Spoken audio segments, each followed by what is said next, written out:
Bom, como eu dizia para vocês, nós vamos iniciar hoje aqui um tema novo da nossa disciplina, que é um tema muito interessante. Eu, particularmente, talvez seja uma das disciplinas que eu mais aprecie dentro do processo penal, que é a teoria das provas.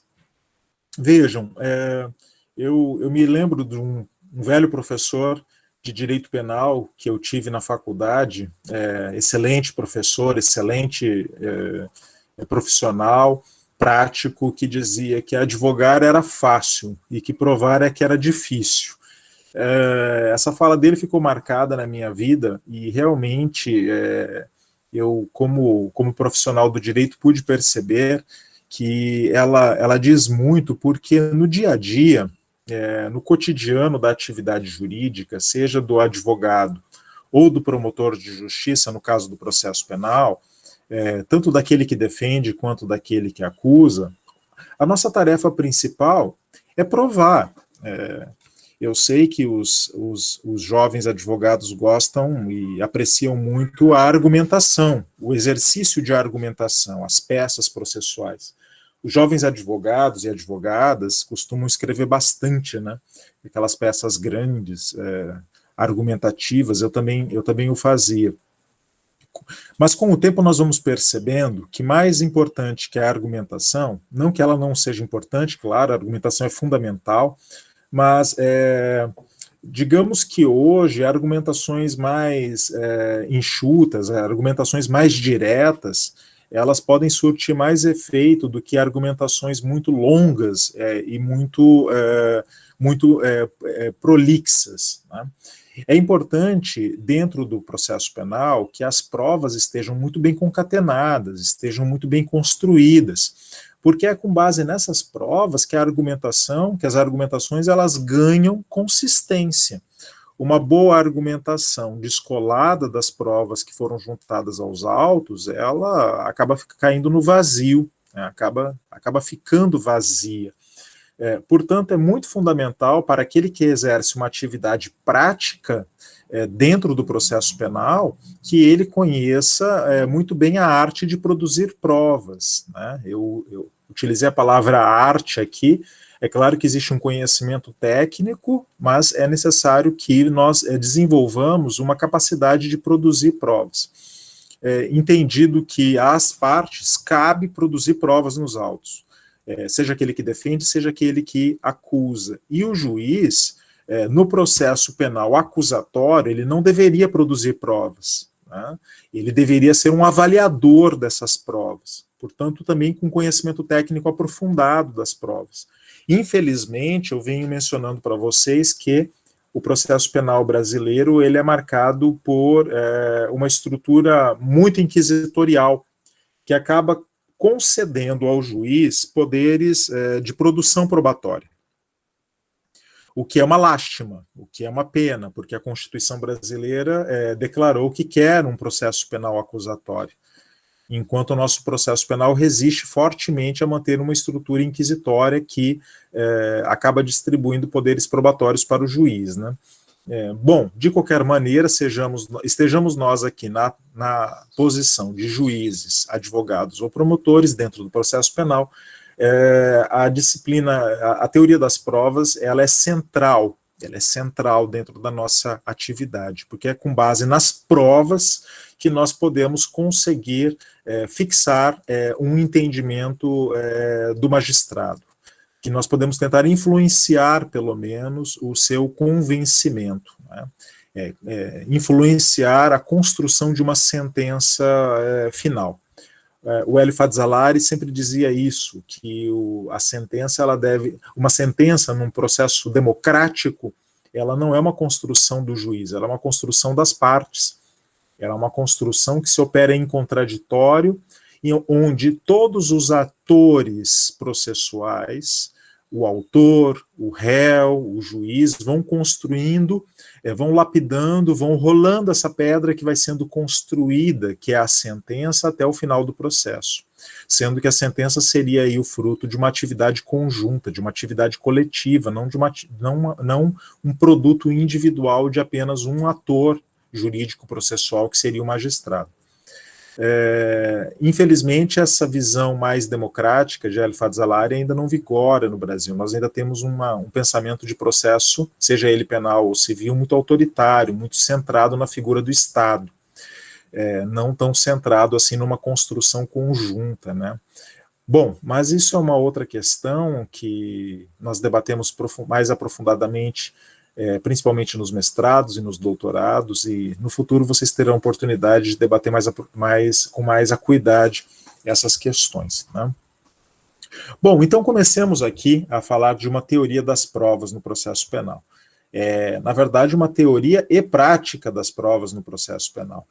Nós temos que ter esse conhecimento teórico para que nós possamos aí manipular bem a prática dessa questão.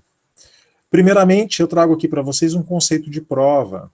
Prova é todo elemento objetivo ou subjetivo capaz de convencer o juiz sobre a existência de um fato. Então vejam vocês, eu trago aqui um conceito muito simples, né, de prova como elemento objetivo, e se é objetivo, refere-se a coisas, né, ou seja, são coisas, ou subjetivo, pessoas, capazes de convencer o juiz sobre a existência de um fato, a existência ou a inexistência de um fato. Então, entre os elementos objetivos, nós vamos encontrar o corpo de delito, por exemplo, os vestígios do crime, os documentos, as cartas, ou seja, qualquer elemento do mundo físico que possa colaborar na construção de um pensamento. O subjetivo, ele diz respeito a pessoas, claro, os testemunhos, a palavra do réu, a palavra da vítima, as pessoas que tiveram contato com o fato, que prestam testemunhos, que prestam depoimentos, todos esses elementos são fundamentais e muito utilizados dentro do processo penal para convencer o juiz sobre a existência ou inexistência de um fato. Portanto, a prova ela tem aqui um caráter muito amplo, né, abarcando tanto as coisas do mundo físico, quanto a subjetividade, quanto a manifestação do pensamento por meio de palavras, palavras faladas, palavras escritas, né, apostas no papel, ou seja, tudo isso será elemento para colaborar com o juiz na construção de um entendimento dentro do processo. O ato de provar, no processo acusatório, deve ser considerado um ato da parte. Vejam, aqui eu sempre faço questão de lembrar para vocês que num processo acusatório nós temos clareza da função, do papel de cada parte dentro do processo. Quando nós estamos no processo acusatório, temos clareza. À parte acusadora cabe produzir as provas da culpabilidade. À parte defensora cabe produzir as provas da inocência. Ao juiz não deveria caber função produtora de provas, mas sim apenas a avaliação da prova. Lembrem-se daquela metáfora que eu utilizo da redoma de vidro. O juiz está no processo acusatório, o juiz está dentro da redoma de vidro. Ele tudo vê, ele tudo analisa, mas ele nada toca. Ele não pode estender suas mãos para tocar a prova. Então, neste processo acusatório, o ato de provar pertence exclusivamente ao Ministério Público e ao advogado, que produzem os elementos, objetivos ou subjetivos, capazes de convencer o juiz sobre a existência do fato, tá? Já que ele deve ser o sujeito capaz de proferir uma sentença ao final, de dizer qual prova melhor se coaduna, melhor convence dentro dos autos sobre a existência ou inexistência de um fato. Ora, a finalidade de uma prova é capturar o convencimento do sujeito competente para julgar a causa, o juiz no caso, porque afinal de contas é ele que dará a palavra final, né? É ele que, a partir de uma construção técnica realizada pelas partes, poderá dizer qual daquelas provas foi a prova que melhor o convenceu. dentro da imparcialidade que deve marcar o seu julgamento. Eu venho dizendo isso, e vou falar bastante disso hoje aqui para vocês, que a imparcialidade, como ela está colocada no processo, na Constituição brasileira e no processo penal brasileiro, ela é um ato de fé, é uma crença, né? Porque a Constituição, ela diz, o juiz deve ser imparcial. O Código de Processo Penal diz, o juiz deve ser imparcial. Só que vejam, nós sabemos que nós, seres humanos, não somos imparciais. Nós, seres humanos, temos pré-compreensões, temos opiniões pessoais a respeito das coisas e formamos convencimentos, formamos entendimentos descolados de provas. Isso acontece no cotidiano. Então o juiz não está imune a essa situação. Ele também é um ser humano que forma suas opiniões, que tem suas impressões, né? Impressões essas que são formadas independentemente dos autos. A grande questão é como criar barreiras para que essas opiniões pessoais não contaminem a opinião técnica do juiz na hora de julgar, na hora de proferir uma sentença.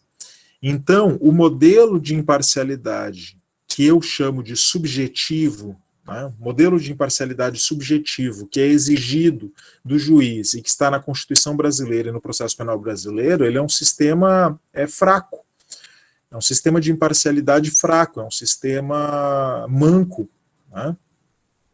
Nós temos que criar, e eu defendi isso num artigo recente na Revista Brasileira de Ciências Criminais, que eu disponibilizei para vocês no Moodle, que nós temos que criar procedimentos de ordem objetiva para garantir que essa imparcialidade ela seja exercida objetivamente dentro do processo. E lá eu explico o que eu quero dizer com isso, não é? Para que não fiquemos aqui numa imparcialidade como ato de fé, como ato de crença, como um pedido, né?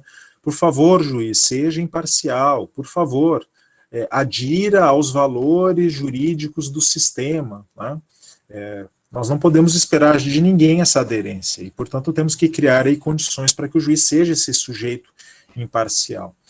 Então, a finalidade da prova é capturar o convencimento do sujeito competente para julgar uma causa, considerando a honestidade desse julgador, né? Por honestidade, eu quero dizer aqui, né, que ele realmente seja imparcial, que ele esteja colocado numa posição de ser convencido. Não, eu estou aberto a ser convencido, por uma parte ou por outra parte, conforme ela melhor provar, né, sem pré-compreensões, sem pré-opiniões, sem pré-julgamentos. Nós sabemos que muitas vezes isso não acontece, muitas vezes o julgador já tem uma compreensão formada, uma convicção formada. Não, eu acho que é culpado mesmo, e pouco importa o que vão produzir aí nos autos, né? Claro, ele não diz isso, né? Não coloca isso em palavras, mas é normal que nós pensemos isso, né, no nosso cotidiano. Tá, pouco importa. Eu já formei minha convicção aqui, estou satisfeito com ela, né? Isso é que eu chamo de desonestidade, no sentido de que eu já estou convencido. E aí o ato de provar, ele acaba ficando um ato formal dentro do processo.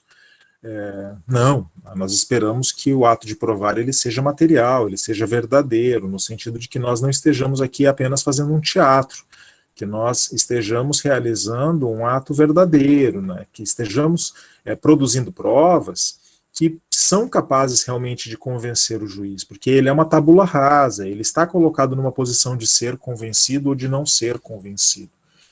Ok?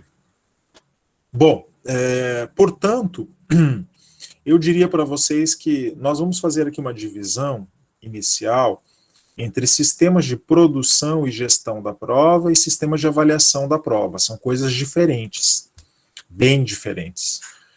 Por quê?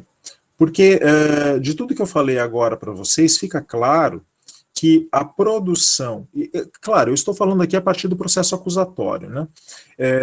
Um sistema de produção da prova, ele se refere às partes, enquanto um sistema de avaliação da prova diz respeito ao juiz. Vejam, são coisas bem diferentes. Se eu estou diante de um sistema de produção da prova ou de gestão da prova inquisitorial, então o juiz entra aqui. O juiz terá poderes de produção probatória.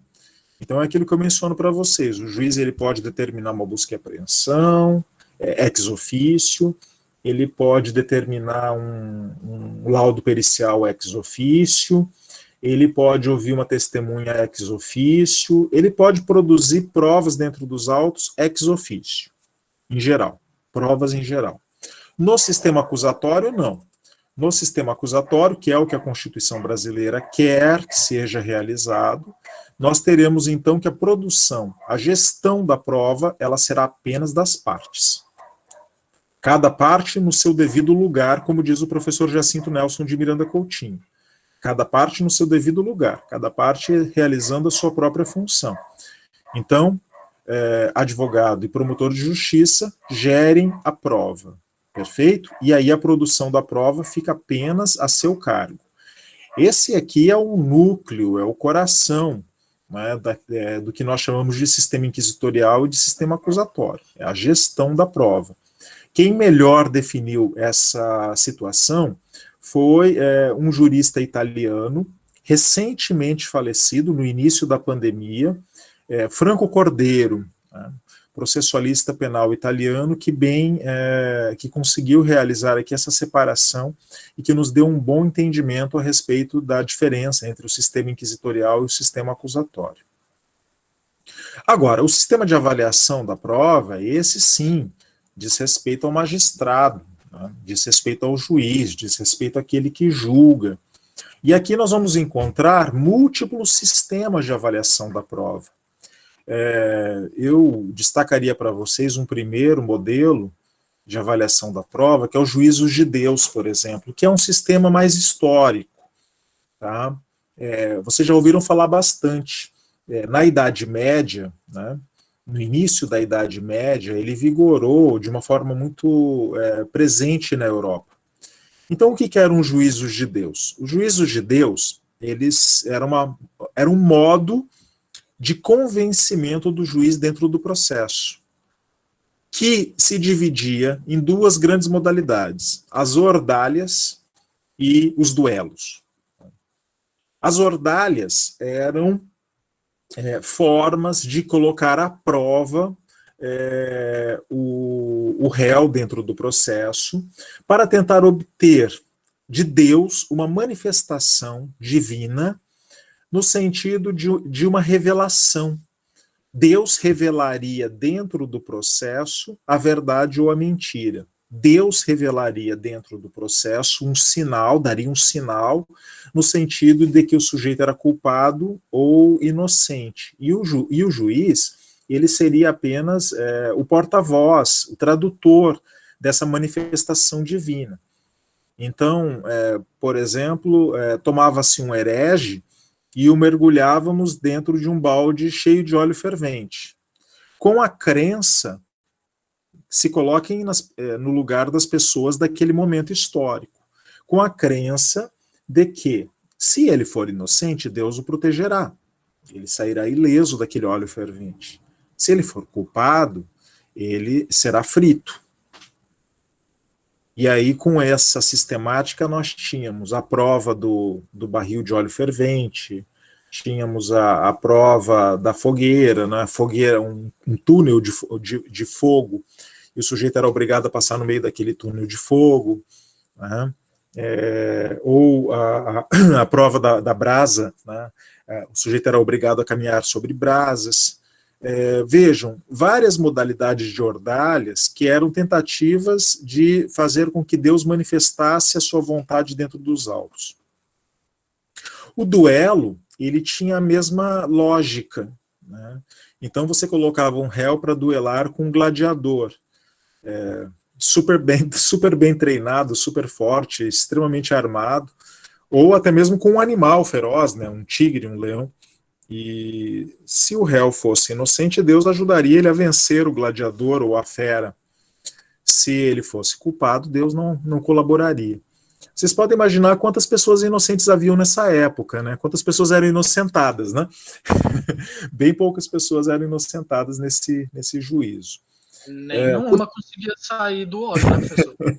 Todo mundo era culpado, né? Uma sociedade de culpados, tadinhos. Exato. Bom, vejam, era um modelo, né, baseado na crença da intervenção. É aquela frase da Bíblia, né, que diz que nenhum fio de cabelo cai de uma cabeça de um homem sem que Deus não tenha predeterminado. Uma causalidade direta, né, entre Deus e o humano, entre o que acontece aqui. Então, é um sistema histórico que ficou no passado. Bom, depois dessa situação, nós tivemos aí várias tentativas de construir modelos, né, para fixar a avaliação da prova, e todos eles tentando livrar um pouco essa arbitrariedade, né, essa arbitrariedade metafísica. Eu não gosto da palavra metafísica aqui, não é questão metafísica, a metafísica tem que ser protegida dessa situação. Essa situação de crença mesmo, né, de crença num elemento mítico. Então, nós vamos encontrar aqui, por exemplo, o sistema das provas legais.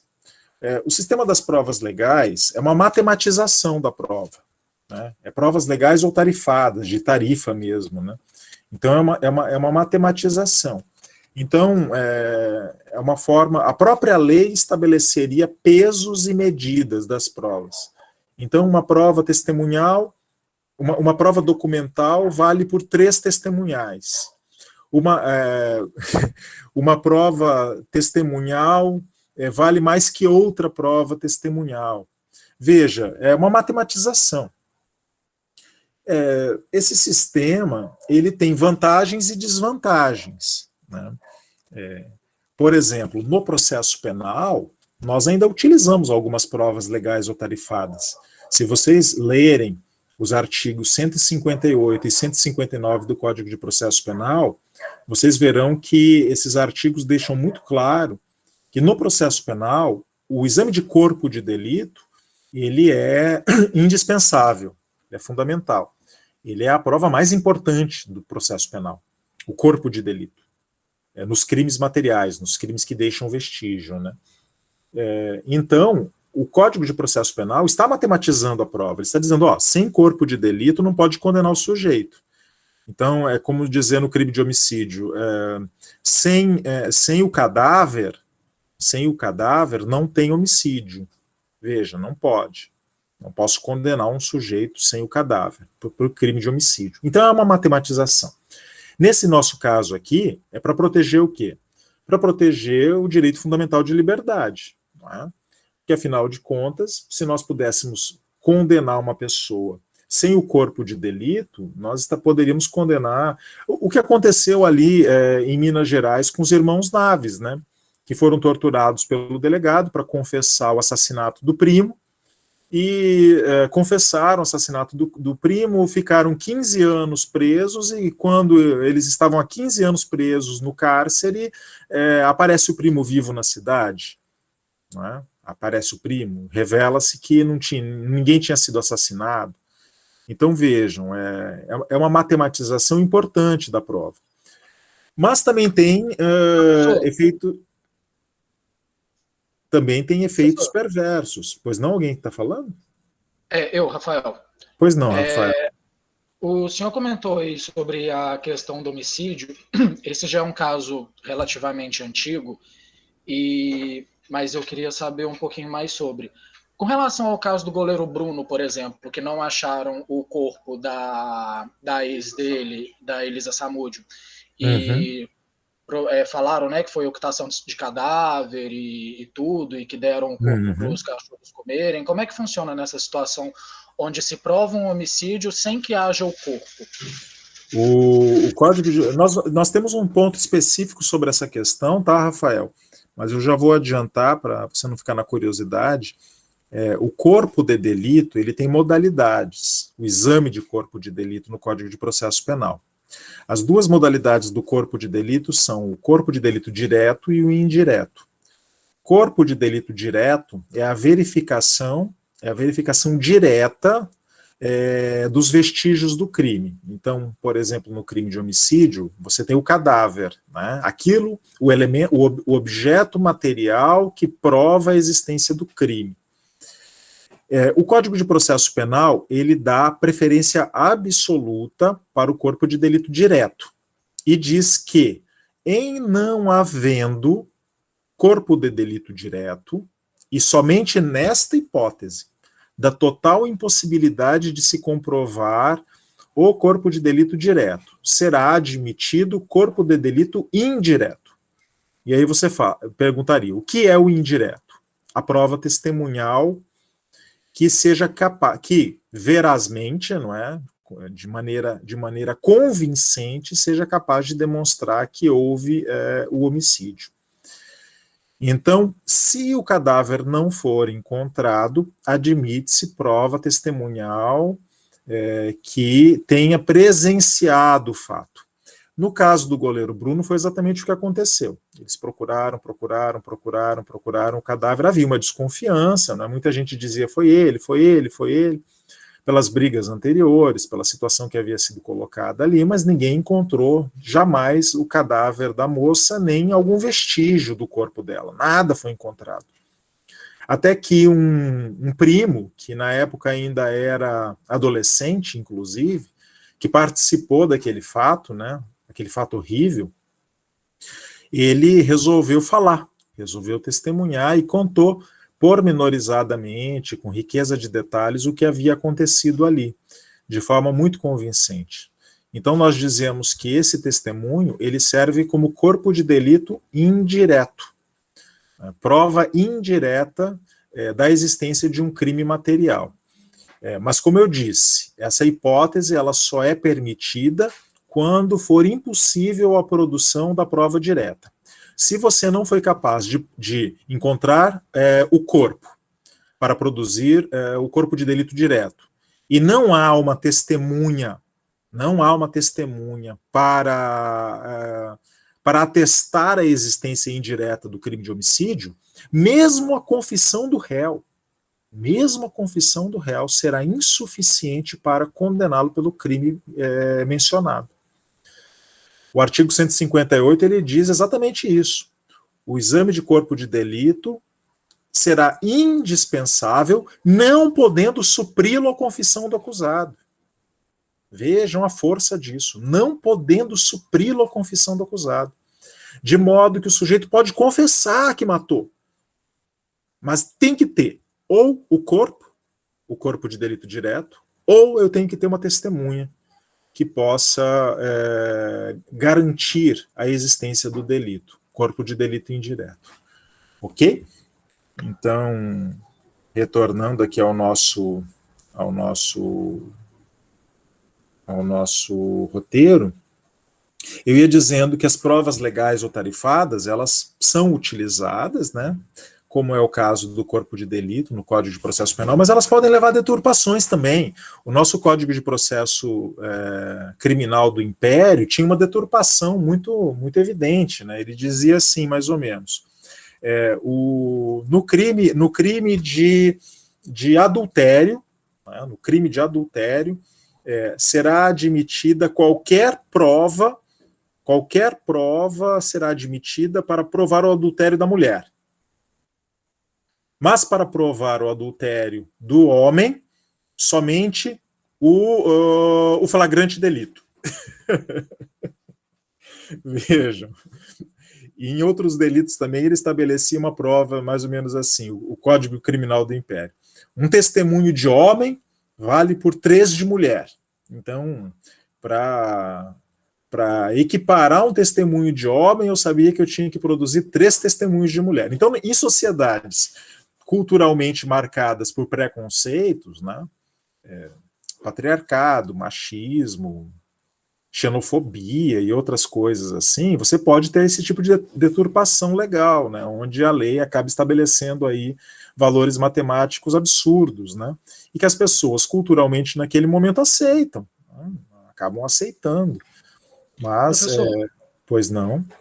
No caso do corpo de delito indireto, igual o senhor comentou, né, quando não há provas e quando não tem como, né, fazer o corpo de delito direto, esses casos, eles também se aplicam a denúncias de estupro, por exemplo?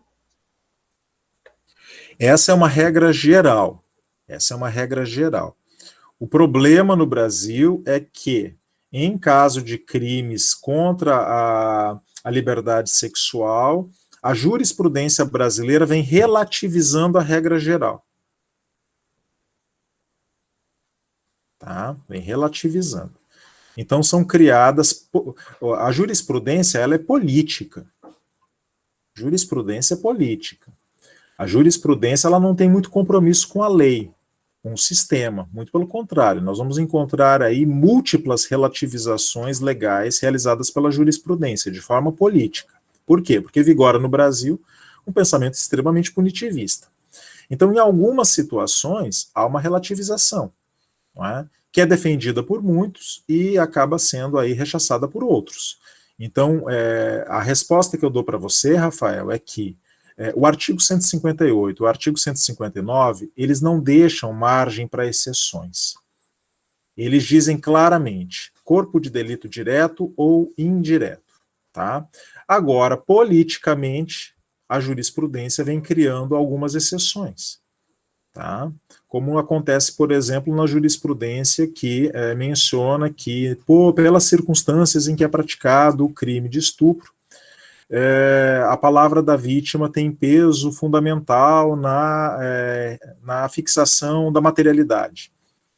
Ora, tecnicamente falando, nós não podemos confundir aí o testemunho, né, com o corpo de delito. Tá? A palavra da vítima com o corpo de delito. Mas a jurisprudência vem aceitando. Então, gostemos ou não gostemos, é um fato. Né? Mas eu aqui particularmente sempre parto desse compromisso com o sistema, né, com a legalidade. Mas existem sim algumas exceções que vão sendo fixadas, tá? Politicamente pela nossa jurisprudência. Voltando aqui ao nosso roteiro, eu gostaria de mencionar para vocês o sistema da íntima convicção. Tá? O sistema da íntima convicção, ele é um sistema onde o sujeito, onde o juiz, ele não é obrigado a motivar nada. Ele decide e não é obrigado a fundamentar. Tá? Esse sistema vigora? Sim, vigora.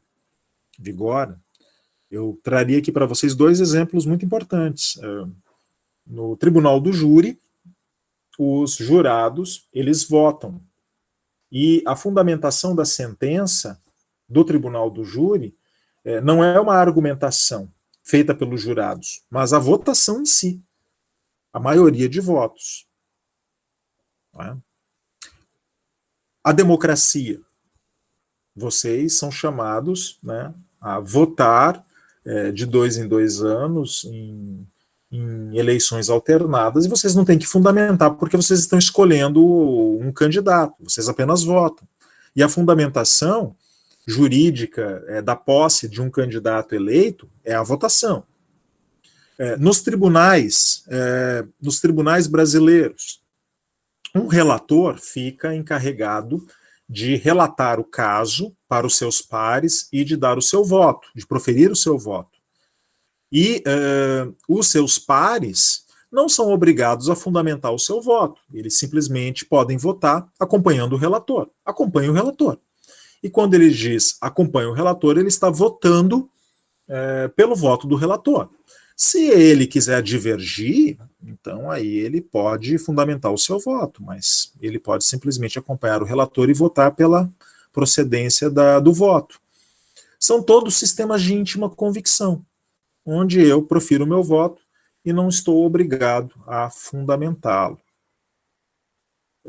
Esse sistema não vigora para o juiz togado, claro, né? Mas vigora na atividade dos desembargadores, nos tribunais, nas câmaras, nas turmas, no tribunal do júri, na democracia, nos processos democráticos. E, enfim, o convencimento motivado, que vigora perante o juiz togado, que é aquele convencimento, que nós vamos falar um pouco mais dele na sequência, que é um convencimento técnico e motivado por provas dentro do processo. Né? Motivado e fundamentado. Né?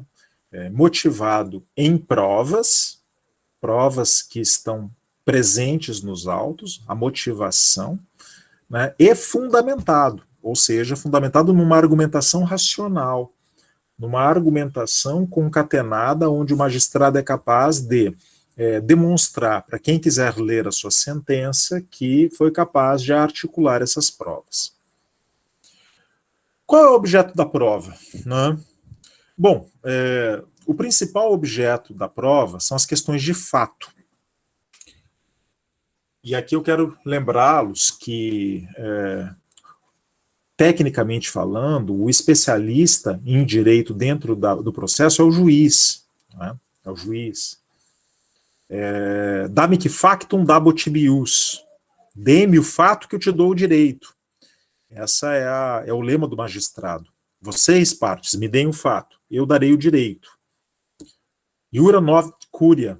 Né? O juiz conhece o direito. Então, nós diríamos que a atividade das partes, elas são atividades mais probatórias, e a atividade do juiz é uma atividade mais jurídica, no sentido de dar a resposta jurídica ao fato. É claro que no dia a dia, no nosso cotidiano, quando vocês estiverem advogando ou como promotores de justiça, vocês farão muitas argumentações jurídicas, mas a atividade principal de vocês é provar. Então, vocês provam o quê? Questões de fato. Dizemos basicamente que o autor tenta provar os fatos constitutivos do seu direito, e o réu os fatos desconstitutivos, impeditivos, etc. e tal. Né? Mas as questões de direito, elas também são objeto de prova, eventualmente falando. Então, a regra geral é que o direito, nós presumimos que o juiz conheça o direito. Mas o direito será objeto de prova quando, por exemplo, nós alegarmos direito estrangeiro. O direito estrangeiro, o juiz não é obrigado a conhecê-lo. Então, se nós alegamos, nós temos que prová-lo. O juiz não é obrigado a conhecer o direito de um estado vizinho. O juiz que atua em Santa Catarina não é obrigado a conhecer o direito do Paraná. Se for alegado, deverá ser provado. O juiz não é obrigado a conhecer o direito da cidade em que ele não atua.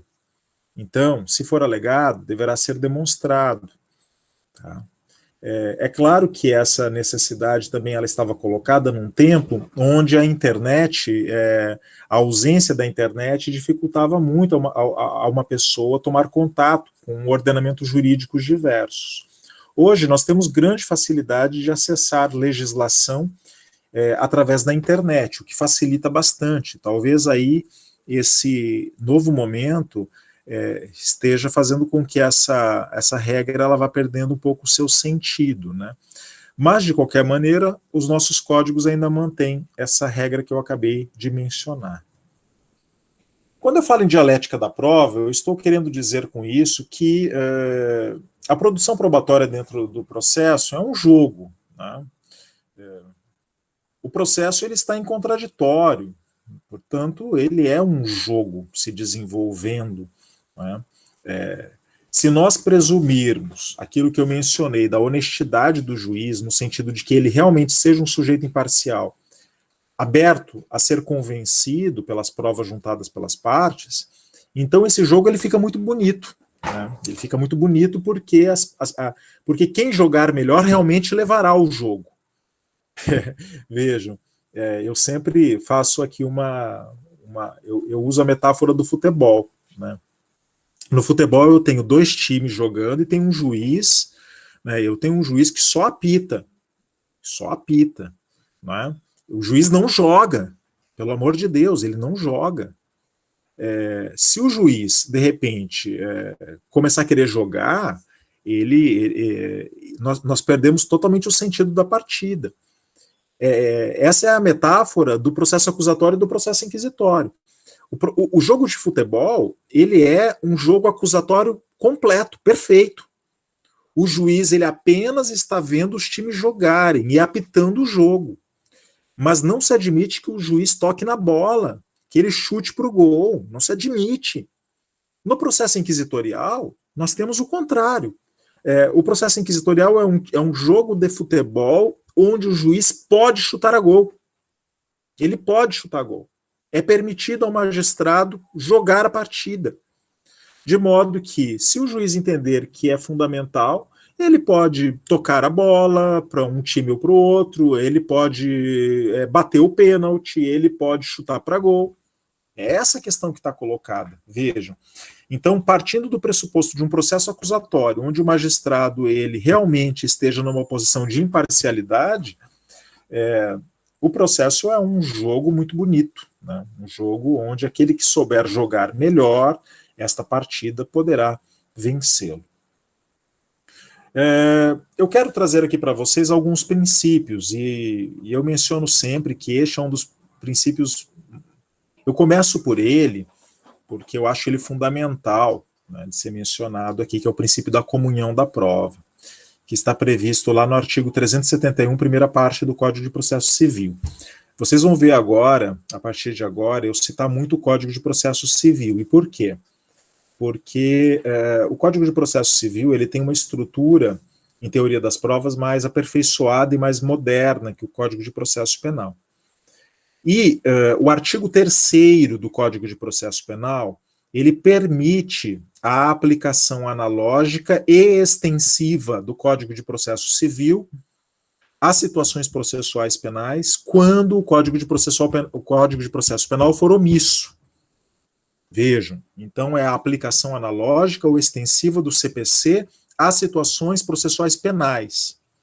Então, como essa situação está permitida, nós devemos ir ao Código de Processo Civil para capturar nele aquilo que o Código de Processo Penal não foi capaz de deixar claro. Perfeito? Então, por exemplo, o princípio da comunhão da prova. O juiz apreciará a prova constante nos autos, independentemente do sujeito que a tiver promovido, e indicará na decisão as razões do seu convencimento. O que significa isso? Significa que a prova não pertence à parte, a prova pertence aos autos. Uma vez que a prova foi produzida dentro do processo, ela pertence ao processo. De modo que uma prova que foi produzida pelo acusador pode servir como fundamento, como fundamentação para o juiz absolver. Uma prova que foi produzida pelo réu pode servir para o juiz condenar. Então, o juiz está autorizado a utilizar a prova de qualquer uma das partes para provar o argumento da outra, para fundamentar que se convenceu do argumento da outra. Percebam. Isso é muito bacana, isso é muito legal. A comunhão da prova. E eu mencionarei para vocês aqui, inclusive, que no processo penal há uma distribuição diferente do ônus da prova, e que, portanto, isso leva o réu a ter aí uma posição diferente do processo civil. Eu não vou adiantar para vocês aqui, mas eu vou voltar a essa questão daqui a pouco. Então, fiquem atentos. Se a prova veio aos autos, ela pertence ao processo. Então, eu sempre menciono, né, você réu, só produza uma prova quando você tiver, assim, muita convicção que essa prova não vai te prejudicar de alguma maneira. Entre produzir uma prova que pode te prejudicar eventualmente e não produzi-la, opte por não produzi-la. Fica aqui a dica. Opte por não produzir uma prova. Pelo menos quando você está do lado do réu. Tá?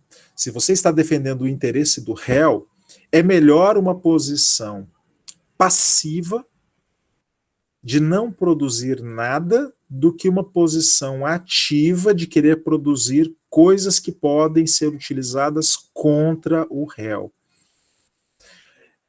Vocês já viram muito filme norte-americano, e no filme norte-americano sempre aparece, né? Você tem direito, o policial prende o sujeito e diz: você tem direito a ficar em silêncio e tudo que você disser poderá ser utilizado contra você no tribunal. essa frase ela tem um sentido muito, muito bonito, né? E ela vigora no nosso sistema processual. Por quê? Porque se você tem o direito ao silêncio, você tem o direito a ficar quieto. Então, só fale aquilo que pode te ajudar. Não fale aquilo que pode te prejudicar. Você não precisa, você não é obrigado a falar nada. Né? Isso se aplica às provas de uma maneira muito evidente. Tá? Só traga aos autos aquilo que puder te beneficiar. E mesmo assim não é garantia de nada, né? Mesmo assim não é garantia de nada, porque uma coisa é o que você acha, outra coisa é o que o juiz acha. Mas tenha convicção, né, como advogado, para produzir uma prova e não acabar prejudicando o seu cliente. Quero trazer aqui uma classificação das provas para vocês. As provas, elas podem ser diretas e indiretas, objetivas e subjetivas, casuais e pré-constituídas. Bom, vamos lá. Eu entendo por provas diretas, tá? Provas diretas, perdão, só um barulho aqui. Pronto. Prova direta é aquela que demonstra de maneira imediata, digamos assim, a existência do crime. Então imaginem vocês um cadáver cravejado de balas. Tá? Cravejado de balas. Eu tenho ali um elemento material que está me dando com um grau assim um grau de certeza, não de verdade, que pode não ser verdade, pode ser uma montagem. Pode ser uma montagem. Então não é a verdade. Mas aparentemente me dá um grau de certeza muito grande que estou diante de um homicídio. Ou como se diz popularmente, de um assassinato. Então essa é uma prova direta. A prova direta é aquilo que demonstra o fato principal de maneira imediata. Já uma prova indireta é um elemento, uma evidência, que demonstra um outro fato que me faz deduzir a existência de outro. Vejam só. Vejam só. Então, por exemplo, se eu chego numa sala e vejo sangue espalhado naquela sala, sangue espirrado pela parede, no teto, por todo lado, eu tenho um fato ali, o fato sangue, presente na sala. Esse fato é observável, este fato está provado, mas este fato não me induz diretamente à existência do crime. Eu tenho um fato que me faz deduzir que alguém pode ter sido violentado naquela sala. Mas eu ainda não tenho a prova do fato principal. Eu só tenho a prova do fato indireto. Do sangue. O sangue está provado. Mas o homicídio está provado? A lesão corporal está provada? Ainda não. Pode ser uma montagem, pode ter sido um animal que foi morto ali, podem ser várias situações. Então nós dizemos que provas, no sentido técnico do termo, são apenas as diretas. As ditas indiretas são indícios. Indícios. O indício é uma situação provada que me faz deduzir a existência de outra. No fundo, tudo. Eu vou dizer isso aqui para vocês já, eu sempre deixo para falar no final, mas vou falar agora. Eu, particularmente, eu falo aqui em provas, porque afinal de contas eu sou professor de processo penal, eu tenho que seguir o script, né, do nosso programa, mas eu particularmente não gosto da palavra prova.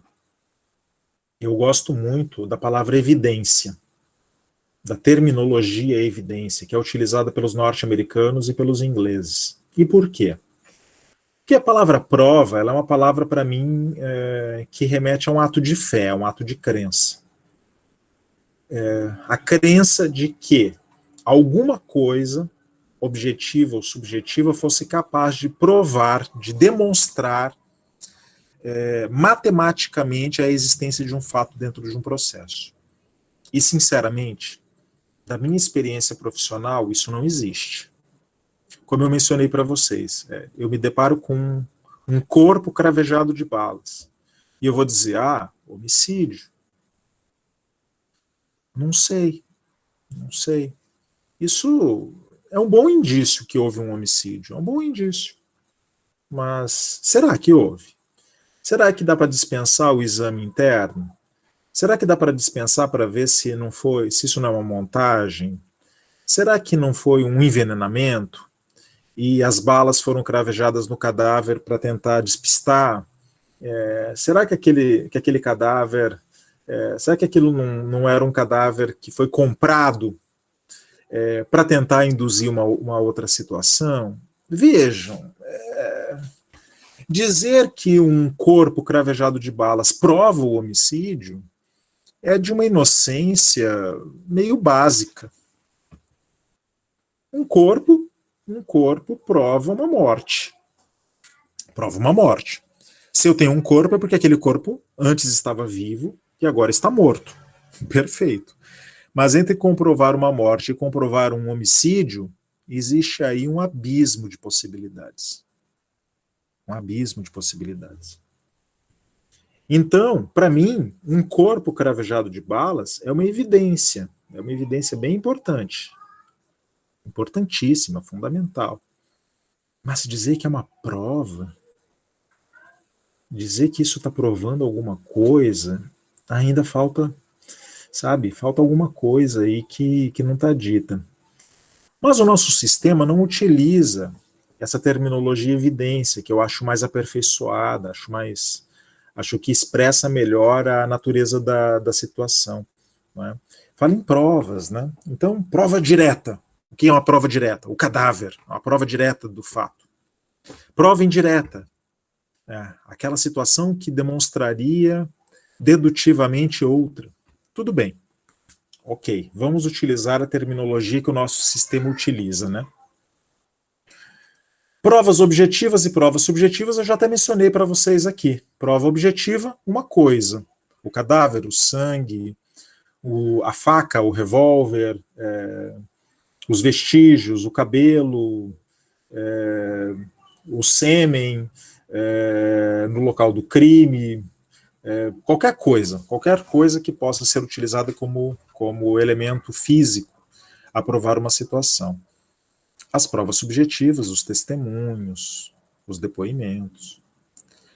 Provas casuais. Provas casuais são aquelas coisas que foram feitas, que foram criadas para não servir de prova. Uma faca. Uma faca, ela é um instrumento criado para cortar carne, para cortar tomate, batata. Mas, eventualmente, ela foi utilizada num homicídio. Não é? Então, ela é uma prova casual, no sentido de que ela não foi criada para ser uma prova, mas se tornou uma prova. Outro exemplo, uma fotografia de família. As pessoas fazem fotografias dos seus entes amados, não é para servir de prova numa situação. Fazem casualmente, né? Mas, eventualmente, aquela foto pode ser utilizada como uma prova no processo. Agora, provas pré-constituídas são aquelas provas que foram criadas com essa finalidade, para servir de prova. Então, um documento, um instrumento, por exemplo, contratual. Nós criamos instrumentos contratuais para servir de prova, sim. Tá? Para servir de prova, sim. Ela já é feita para servir de prova. Ok? Então, aqui uma classificação das provas que eu utilizo. Tá? Quero trazer para vocês agora algumas regras... Só para conferir, só sobre esse ponto, o laudo pericial também é pré-constituído? Sim, o laudo pericial, sim. Ele é feito para servir de prova, né? O laudo pericial não faria sentido se não fosse para servir de prova. Agora, o laudo pericial pode ser realizado sobre uma prova casual. Então, por exemplo, né, você tem a faca utilizada no homicídio, né? E aí essa faca é enviada para o exame pericial. E aí ela é avaliada, os peritos avaliam, por exemplo, fazem um laudo de compatibilidade da extensão das lesões praticadas, realizadas no cadáver com aquela arma branca. Eu já, por exemplo, aleguei isso no tribunal do júri, né? O meu cliente foi preso com um canivete. O canivete foi apreendido. E as lesões, tudo indicava que as lesões eram extremamente profundas, né? E eu aleguei isso no júri. Eu falei, peraí, foi feito o laudo de exame de compatibilidade entre as lesões praticadas por esse instrumento aqui, esse canivete, né, que foi apreendido com o meu cliente, e as lesões que foram praticadas naquele cadáver? Não foi, né? Então falta perícia. Falta exame de corpo de delito. Então tem que ser absolvido porque existe dúvida razoável aqui a dizer que foi ele, as circunstâncias podem estar nos dizendo que não foi ele a praticar o delito, ou existe dúvida cruel aqui. Então veja, eu estou mencionando aqui um canivete, que é uma prova casual, que foi apreendida no local do fato, né? Realiza-se um exame pericial sobre ele, que vai aos autos, essa é uma prova pré-constituída, né? Então, situações assim podem surgir no cotidiano do processo. Então eu gostaria de mencionar para vocês algumas regras probatórias gerais, assim, que eu acho que são muito, muito importantes, né? Essa primeira eu já mencionei, inclusive, né, do artigo 3º do CPP, interpretação extensiva e aplicação analógica. Já falei para vocês agora há pouco aqui. Vocês já conhecem. Meios de prova. O artigo 369 do CPC é muito elucidativo. As partes têm o direito de empregar todos os meios legais, bem como os moralmente legítimos, ainda que não especificados neste Código, para provar a verdade dos fatos em que se funda o pedido à defesa e influir eficazmente na convicção do juiz. Então, embora o Código de Processo Penal traga um rol de provas, essas provas não são exaustivas. Vocês podem provar, sim, uma situação, podem provar, sim, um fato, com elementos de prova que fujam da previsão do Código de Processo Penal. Claro, desde que esse meio de prova que você está utilizando não seja proibido em lei. Então, aqui vigora o princípio da liberdade probatória. Você é livre para provar uma situação de qualquer modo, desde que não seja ilegal. É a liberdade prevista no artigo 5º da Constituição. Todos podem fazer tudo aquilo que não for proibido. Perfeito? Então, ampla liberdade probatória. Ampla liberdade probatória. Eu sempre brinco, né? Para provar uma situação, eu fui lá e peguei a lápide do cemitério, apresentei a lápide do cemitério para o juiz. Uma lápide de cemitério pode ser prova? Claro que é prova. Ué, uma lápide de cemitério é uma pedra onde existe uma inscrição, palavras, uma declaração. Se existe uma declaração de vontade ali capaz de convencer o juiz de alguma coisa, ela é um documento. Uma lápide é um documento. Está proibido pelo Código utilizar lápides no processo penal? Não. É um documento e pode ser utilizado. Agora, se a lei disser que aquilo é ilegal, né, então aí eu estarei proibido de utilizá-lo. Tá? Primeira questão. Então, interpretação extensiva e aplicação analógica, já tinha falado, e meios de prova, os mais amplos possíveis. Prova emprestada. O que é prova emprestada? O próprio nome já diz. É uma prova que estava em outro processo e que eu tomei de empréstimo para o processo que eu estou analisando agora.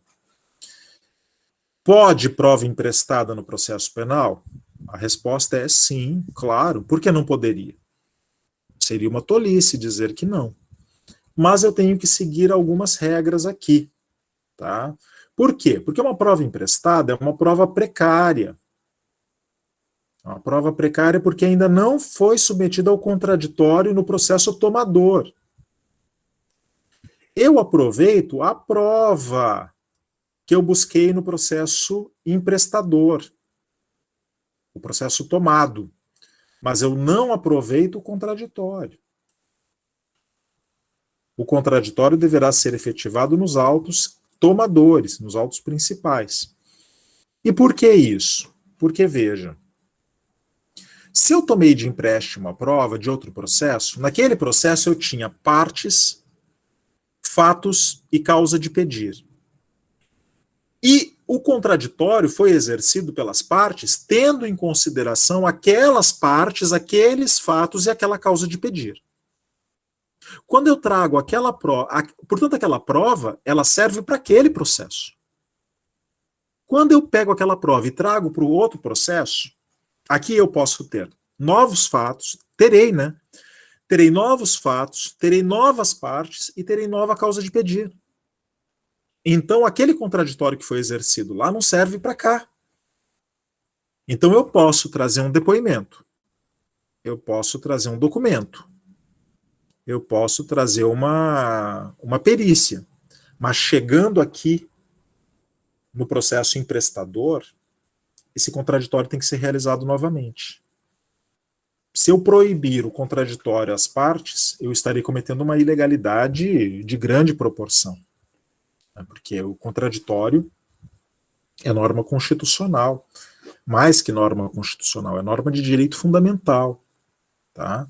Então, sim, pode prova emprestada, mas não estamos com isso dispensando o contraditório nos autos principais, ou seja, nos autos tomadores do empréstimo. Pelo contrário, tem que renovar o contraditório. Essa aqui é uma questão muito importante para mim, né? Para o sistema, né? Eu mencionei ali atrás os sistemas de convencimento do juiz. Tá? Agora eu vou me concentrar aqui naquele convencimento motivado. Gente, até pouco tempo atrás falávamos em livre convencimento motivado.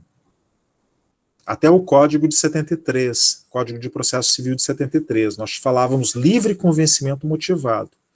Essa terminologia, ela caiu com o novo Código de Processo Civil.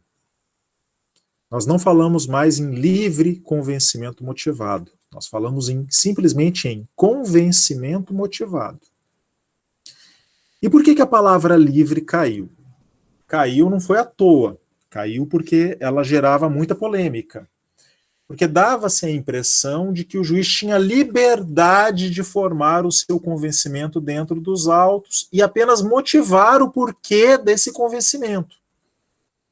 Como se as provas não fossem muito importantes. Então, tanto no processo civil quanto no processo penal, nós sempre batemos nessa questão. A atividade do juiz na sentença, de fundamentação da sentença, ela é uma atividade técnica. Técnica. Eu disse técnica. Ela não é uma atividade subjetiva. O que é julgar tecnicamente? Julgar tecnicamente é julgar estritamente vinculado às provas produzidas nos autos. Volto a essa questão, de modo que o juiz honesto é aquele que diz assim: Matheus Felipe, tá? Matheus Felipe, juiz, aliás, Matheus Felipe, pessoa, tá? Pessoa que sou, me convenci, tenho a impressão que esse sujeito matou mesmo. Vamos pegar o exemplo que o Rafael colocou agora há pouco, né? Do Bruno, né? Do jogador Bruno. Matheus Felipe, cidadão, poxa, falo, tá na cara que foi o Bruno que matou a Elisa Samúdio. Tá na cara. Mas Matheus Felipe, juiz, que estou analisando a causa, se eu tenho um processo diante de mim e eu verifico que não existe o cadáver, não existe materialidade direta, e não surgiu uma testemunha nenhuma capaz de dizer que viu o assassinato, não tem materialidade indireta, eu não posso fazer contorcionismo para condenar o Bruno, jogador, se eu não tenho os elementos técnicos dentro dos autos. Então, embora eu, Matheus Felipe, aqui eu vou até lembrar do José Saramago, né, quando ele fala do homem duplo, né, essa duplicidade. Aqui eu sou um duplo, né, um duplo de mim mesmo. Por um lado, eu sou o cidadão, que diz, poxa, tá na cara que foi ele. Todo mundo tem o direito a ter a opinião sobre tudo, e as pessoas têm e falam na mesa do bar e trocam ideias sobre isso. Legítimo.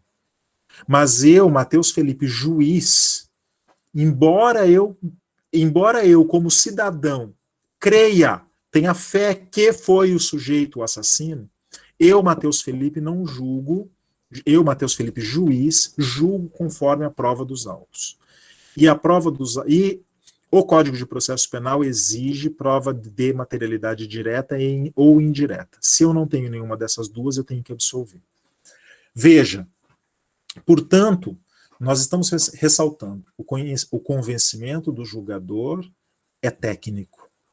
A fundamentação que ele lança na sentença é técnica. E por quê? Porque eu tenho estándares probatórios. O que é um standard probatório? Um standard é uma bandeira. Você finca uma bandeira no chão. Você finca uma bandeira no chão de modo a dizer, até aqui você pode, a partir daqui você não pode. Veja, eu estou estabelecendo uma regra fixa.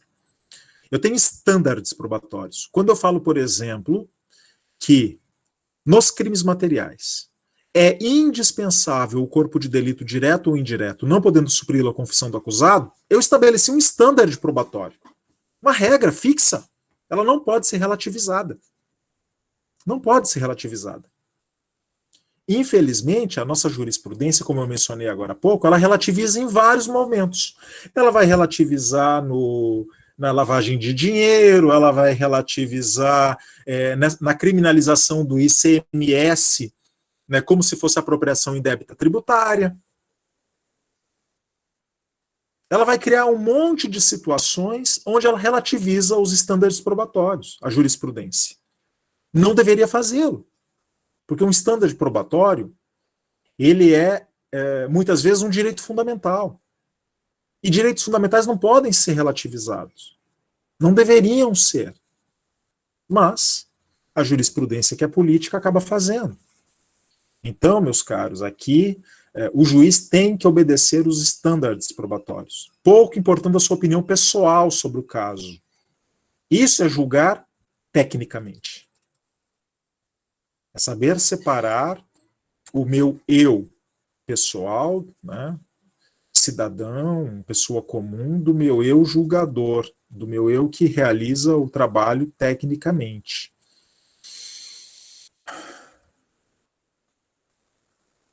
Avaliação da prova no processo penal. Nós temos uma regra? Sim, nós temos uma regra aí que facilita o entendimento. O artigo 197, ele diz que o valor da confissão se aferirá pelos critérios adotados para os outros elementos de prova. E para sua apreciação, o juiz deverá confrontá-la com as demais provas do processo, verificando se entre ela e estas existe compatibilidade ou concordância. E o 198 completa. O silêncio do acusado não importará a confissão, mas poderá constituir elemento para a formação do convencimento do juiz. Primeiramente, dizer que isso aqui é inconstitucional. Se o silêncio é um direito fundamental do acusado, estabelecido no artigo 5º da Constituição, dizer que ele pode ser utilizado pelo juiz para se convencer da culpabilidade é um absurdo. Tá? Portanto, isso aqui está simplesmente não recepcionado pela Constituição de 88. Mas vejam, o que é importante aqui? A confissão, ela sempre foi considerada a rainha das provas, principalmente no sistema inquisitorial. No processo civil, ela é a rainha das provas. A rainha das provas. Vamos voltar lá no processo civil. Né? Uma causa que verse sobre direitos disponíveis, que é a regra, né? Direitos disponíveis, causas patrimoniais. Eu, autor, confecciono e proponho uma ação, a minha petição inicial, alegando fatos contra um réu, contra um requerido, e ele, na sua contestação, não contesta. Ou, comparecendo à audiência de instrução e julgamento, no seu depoimento, ele confessa que os fatos são verdadeiros. O que cabe ao juiz no processo civil numa situação como essa? Cabe ao juiz julgar o processo no estado em que se encontra. O juiz vai instruir o caso? Não. Não. Se o réu não contestou ou admitiu os fatos alegados pelo autor, acabou a causa. Morreu? Não tem mais o que fazer. A confissão é rainha das provas. Se o réu confessou, cumpra-se. Sentencia. Não tem mais nada para ser feito nesse caso. No processo inquisitorial da Idade Média também era assim, e é por isso que se torturava. Capturava-se a mulher, acusava de bruxaria, torturava essa mulher, obtinha a confissão e, portanto, com a confissão em mãos, manda para a fogueira, não tem mais o que fazer. Exatamente para evitar essa situação da tortura, é que se criou uma regra pela qual, no processo penal, a confissão não faz prova absoluta de nada. Não faz prova. Pelo contrário, a confissão é mais uma evidência dentro dos autos. Mais uma. Mas ela não prova nada. Ela não faz... ela não se presumem verdadeiros os fatos confessados. Muito pelo contrário. Aliás, no processo penal, a confissão deve ser objeto de desconfiança. E deve ser objeto de desconfiança porque no processo penal, a confissão ela deve ser recebida de maneira muito cautelosa.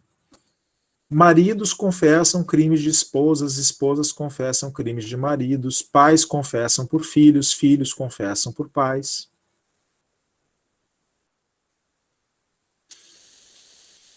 É isso professor. Pois não? É isso que eu ia comentar agora também, porque tem muitos casos, né, que a gente vê e a gente já viu em noticiários, e até mesmo na faculdade a gente ouve muito falar sobre isso, sobre casos de pessoas, né, menores de 16 anos que são ou menores de 18, que seja, que são obrigados a confessar crimes cometidos por maiores no crime organizado, né? Também. Eles utilizam justamente dessas pessoas para, como utilizando uma expressão popular assim como boi de piranha, para poder se livrar dos atos que eles cometeram, né? Eu, inclusive, Rafael, como advogado, já tive, não faz muito tempo, um caso muito, uma situação que para mim foi exatamente isso, né? Um júri, um tribunal do júri, onde eu era assistente de acusação, e eu particularmente, Matheus Felipe, enquanto pessoa, para mim, aquele sujeito que eu estava acusando, eu tinha uma convicção, assim, como pessoa, né, não tecnicamente, como pessoa, que ele era uma dessas situações que você menciona. Para mim, ele recebeu dinheiro para estar assumindo ali o crime de outrem, sabe? Mas, né, tecnicamente falando, o Ministério Público levou adiante, etc e tal, eu era assistente de acusação, mas a gente vê sim, né? O processo penal, ele não pode ter por finalidade, não deveria ter, condenar qualquer um, mas condenar o verdadeiro culpado. Se nós estivéssemos dizendo que a confissão basta, né, então nós estaríamos aí admitindo que o processo penal se equipara ao processo civil, e não é o caso, não é o caso. Então a confissão no processo penal não faz prova de nada, a princípio. É mais um elemento, é mais uma evidência que tem que ser analisada no conjunto probatório. O que é importante aqui? O que é importante aqui é que toda prova no processo penal é relativa. Isso é importante. Toda prova no processo penal é relativa. Nenhuma prova no processo penal faz prova absoluta de nada. Todas as provas devem ser analisadas no conjunto probatório. Ou seja, não se analisam provas individualmente, se analisam conjuntos probatórios. Eu vou dar um exemplo aqui. O réu, ele pode confessar, e ele pode se retratar da confissão depois. Não, eu estou me retratando da confissão porque eu fui torturado naquele momento. Ou eu estou me retratando porque naquele momento eu estava assumindo a culpa por outrem. O réu pode se retratar da confissão? Claro que pode. Evidente que pode. E aí você perguntaria, tá, mas eu como juiz, eu vou levar em consideração a confissão ou vou levar em consideração a retratação? E a resposta é, qual das duas encontra respaldo no conjunto probatório? Qual das duas? Se você me disser que é a confissão que encontra respaldo no conjunto probatório, você vai utilizar a confissão como prova e vai desconsiderar a retratação. Se você me disser que a retratação é que encontra respaldo no conjunto probatório, então você vai utilizar a retratação. Então, no processo penal, uma retratação de confissão não anula a anterior. Senão nós cairíamos aí numa roda viva, né? Confessa, reconsidera, confessa, reconsidera, confessa, reconsidera. Mas não é matemática. Não é uma matemática, pelo contrário. Então, todas as provas, é uma confissão, uma prova documental, uma perícia, um depoimento, a palavra da vítima, qualquer prova que esteja no processo penal deve sempre ser analisada em relação ao conjunto probatório. O Henrico Ferri, ele dizia uma frase que eu gosto muito. Ele dizia assim, a prova dentro dos autos, a prova verdadeira, é aquela que se aparenta ao voo de uma andorinha.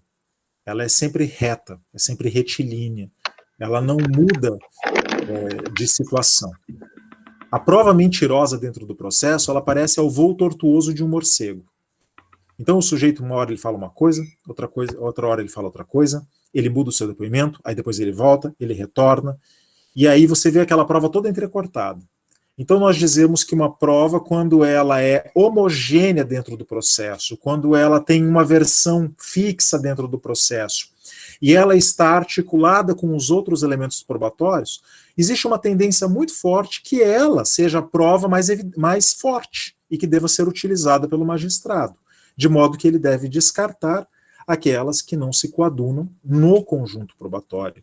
Então eu vou repetir aqui, deixar muito claro, eu analiso provas individuais, mas analiso em relação ao conjunto probatório, sempre fazendo essa ligação, sempre tentando buscar aí que ela encontre respaldo no conjunto das provas. Pois não, Ana? Eu estava com uma dúvida sobre a questão de confessou na fase policial por ter sido ameaçado por policiais. E aí os policiais fizeram depoimentos também, contando como foram as diligências, falando que encontraram tipo, droga na casa e tudo mais.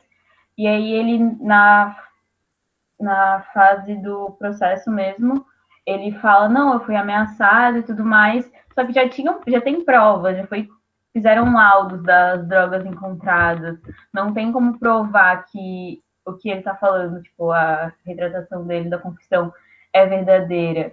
Não seria, tipo, desigual isso? Mas no exemplo que você me dá, você dá um exemplo bem completinho, né?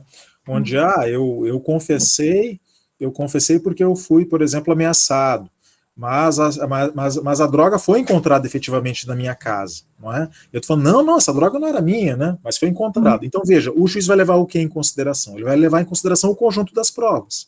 Eu defendi recentemente um casal lá no Paraná que estava numa situação muito semelhante a essa que você menciona, né? O casal estava andando de moto, foi parado pela polícia e encontraram papelotes de cocaína com o rapaz, né? E aí a polícia imediatamente foi até a casa da moça, fez uma busca na casa da moça e não encontrou drogas na casa da moça. Foi até a casa do rapaz e encontrou 15 quilos de cocaína na casa do rapaz. Perfeito? Uhum. E aí a polícia dizia assim, bom, mas na hora que eles foram parados, a moça confessou para nós que ela estava traficando junto. Em juízo, a moça disse, não, eu não tinha conhecimento, e o rapaz também confirmou essa versão. Não, eu não tinha conhecimento da traficância do meu namorado. E o namorado dizia, não, ela não tem conhecimento. Vocês, pessoalmente falando, já podem até fazer as suas ilações. Ah, ele está tentando protegê-la. Ah, eles combinaram para ela escapar. Vocês podem fazer qualquer tipo de ilação pessoalmente, mas o juiz ele tem que julgar tecnicamente. Então ele vai levar o que em consideração? Essa fala dos policiais encontra respaldo nos autos? Não é? Encontra respaldo? Então, por exemplo, se tivesse sido encontrado algum vestígio de droga na casa da moça, mesmo que não fosse 15 quilos, né, não precisava ser, mas, por exemplo, encontrou uma balança de precisão na casa da moça. Encontrou vestígio de cocaína na mesa da moça de estudo. Veja, então você começa um reforço, que aí mesmo ela se retratando, dizendo, não, eu não tenho conhecimento, o juiz vai levar em consideração o conjunto, não vai levar em consideração a retratação. Então, como eu disse, prova tem que ser avaliada caso a caso, processo por processo e no conjunto probatório. Não tem aí uma regra geral. Aliás, a regra geral é essa, não é? Tem que analisar o conjunto. Mas essa análise de conjunto vai se operar, evidentemente, em cada caso concreto. Entendi, obrigada. Imagina. Professor. Pois não? E no caso, por exemplo, de busca e apreensão de provas, no caso, ou então de drogas, como o exemplo aí que o senhor deu na casa de alguém, quando vamos supor, em determinado morro, em determinada localidade, a polícia vai estar fazendo uma operação, correndo atrás de alguém, ou só uma operação de rotina, não está correndo atrás de ninguém específico, e entra na casa da pessoa depois das 18 horas, sem mandato, e encontra determinada quantidade de drogas dentro da casa dessa pessoa, que o policial entrou depois das 18, sem mandato e sem autorização da pessoa. Essa prova, ela pode ser utilizada? Como é que fica essa questão? Prova ilegal, né? Prova ilegal. Prova ilegal. Aliás, se bem que nessa situação que você mencionou, vamos separar as coisas aqui, né? Vamos separar as coisas aqui, para ficar bem técnico. Se existe droga, porque o caso que você traz é um caso muito específico, né, da droga. O crime de tráfico, ele se configura não apenas pela venda, mas ter a droga na sua posse já é o crime, já configura o crime, já consuma. Então, se há droga dentro da minha casa, o crime está se consumando, enquanto eu mantenho a posse dessa droga comigo. Se ele está se consumando, ele é um crime permanente. Ou seja, eu estou em estado de flagrância delitiva enquanto eu estiver na posse da droga. Então, essa questão que você levanta de entrar na casa da pessoa sem mandado depois das 18 horas, ela cai por terra. Porque a própria Constituição, ela diz que, em estado de flagrância delitiva, a flagrância pode ser realizada. Então pode ser que tenha acontecido um enviesamento aí. Nós estávamos ali e cometemos um ato arbitrário realmente. Entramos numa casa e foi uma roleta russa. Entramos na primeira casa que estava na nossa frente e lá encontramos droga. Olha, uma coisa supriu a outra. A vontade dos policiais foi arbitrária, eu concordo contigo. Eles não sabiam que tinha droga ali, foi uma roleta russa, entraram e deram a sorte de encontrar droga. Mas o fato é que o seu morador, a pessoa ali, ela estava em flagrância delitiva e aí o flagrante delito vai suprir essa falta de um mandado judicial, né? É um fato. Você até pode dizer assim, tá, mas Mas existem duas situações aí, duas situações que podem ser separadas. Uma coisa é a polícia entrar numa casa sem mandado, ela não sabia que tinha droga lá. Então ela cometeu o crime de abuso de autoridade? Cometeu. Se ela entra numa casa. Digamos que os policiais fossem inocentes ao ponto de admitir isso. Ah, nós não sabíamos nada, nós entramos na casa por entrar. Se os policiais fizessem essa admissão, eles estariam confessando um crime de abuso de autoridade. Por quê? Porque, como você disse muito bem, a Constituição diz que não pode entrar sem mandado e no período noturno, mas eles fizeram isso.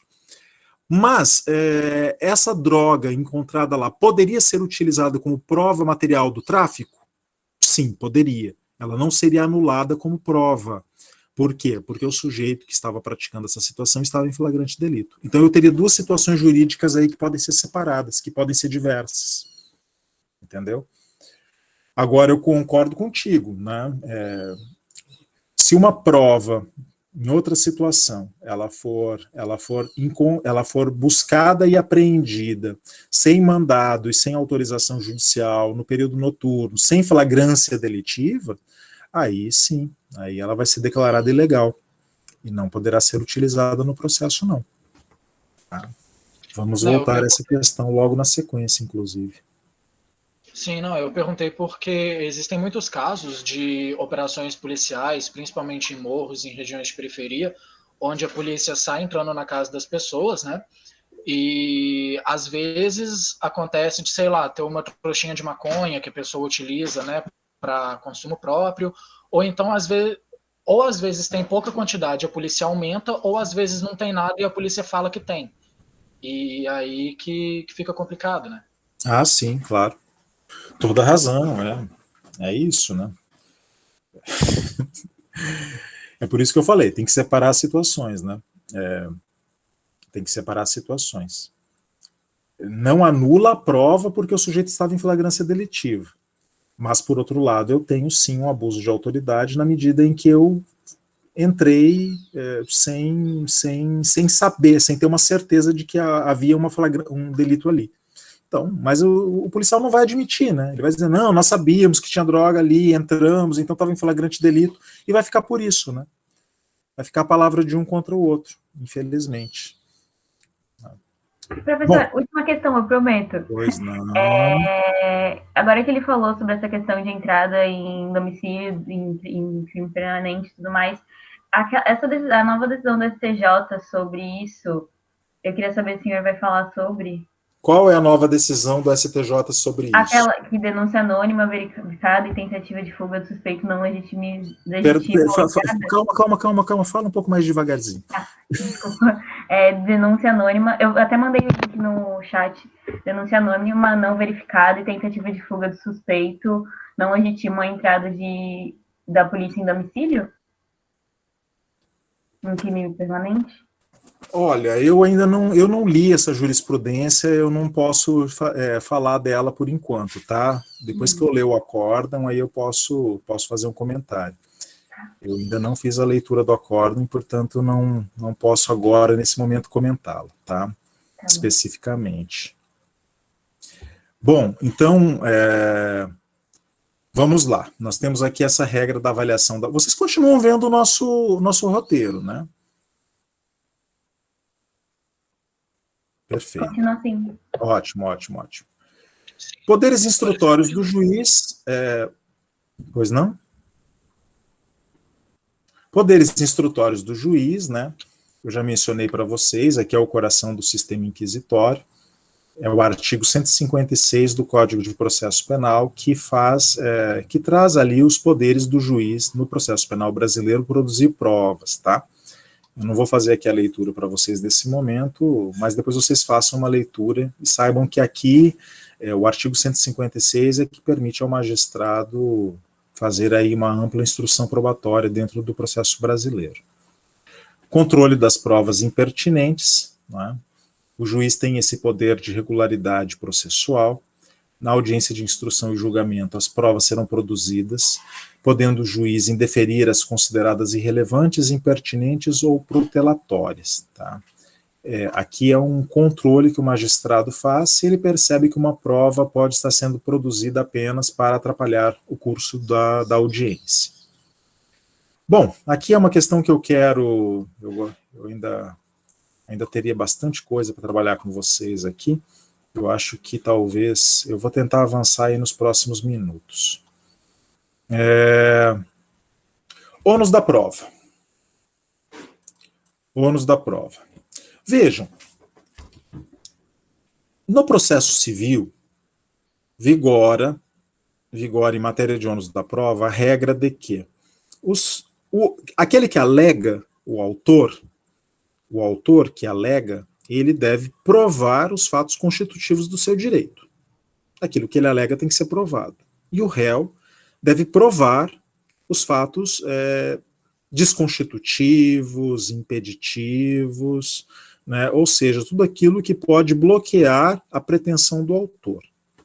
No processo penal, não vigora essa regra.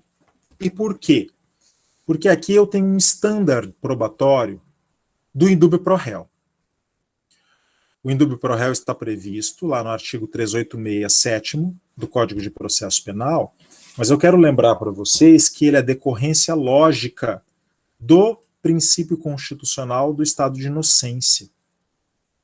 Vejam, eu sou inocente.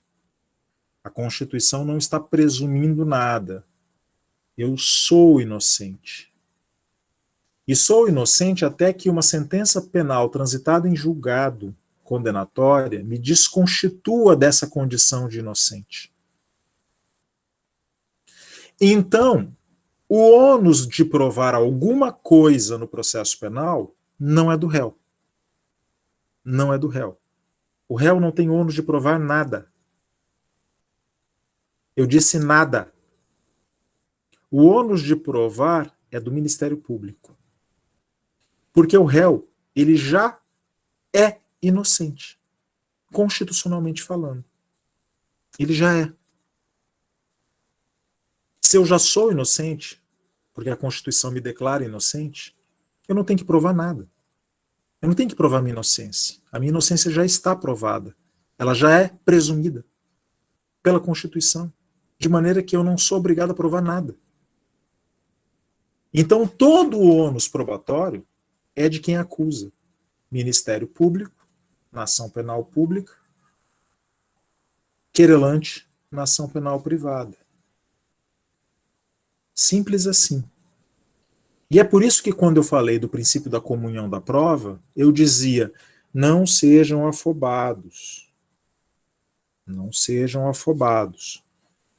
Não saiam por aí tentando produzir prova sem ter certeza que essa prova vai colaborar evidentemente para a defesa do réu. E por quê? Porque, meus caros, o advogado afobado, ele pode querer produzir uma prova de inocência e essa prova de inocência acabar servindo para provar a culpabilidade. Vejam. De modo que o Ministério Público e o querelante têm aí um ônus absoluto. Eles têm que provar o que alegam. Não podem simplesmente alegar. Tem que provar. Já o réu pode ficar numa situação meramente argumentativa. Em várias situações que eu fui advogado, eu usei essa estratégia. Olha, não tem prova, você faz uma análise, verifica que não tem prova consistente para uma condenação, e você simplesmente não arrola testemunha, não junta documento, não junta nada, e deixa o processo rolar. Olha, por que eu vou produzir alguma coisa aqui? Por que eu vou botar em risco? Não é? Por que eu vou tentar colaborar com o Ministério Público aqui? Não vou colaborar. Fica quieto. Não é? E na alegação final, você argumenta no sentido de que não há provas. Olha, faltou prova, não tem, ponto final. Então percebam vocês que o ônus de quem acusa é absoluto, mas o ônus de quem se defende é apenas argumentar pela sua inocência. É argumentativo. É argumentativo. Claro, claro, se vocês tiverem a prova da inocência, parabéns, parabéns, que bom. Eu tenho a testemunha que demonstra por A mais B que eu não estava no lugar do crime naquele momento. Eu tenho uma filmagem que demonstra que eu estava em outra cidade no lugar do evento, no momento do evento. Parabéns, que bom. Que bom. Usem, juntem. Mas vocês não são obrigados a fazê-lo. Ou seja, vocês podem trabalhar com a dúvida. A dúvida está a favor do réu. E vocês podem utilizar, brincar com a dúvida. Tentar demonstrar para o juiz que aquelas provas que foram juntadas pelo MP, elas podem induzir, inclusive, a um outro entendimento. Elas podem ser interpretadas de uma outra forma. E podem me levar a um outro entendimento. Então, a questão do ônus da prova aqui é fundamental, é o principal standard probatório do processo penal.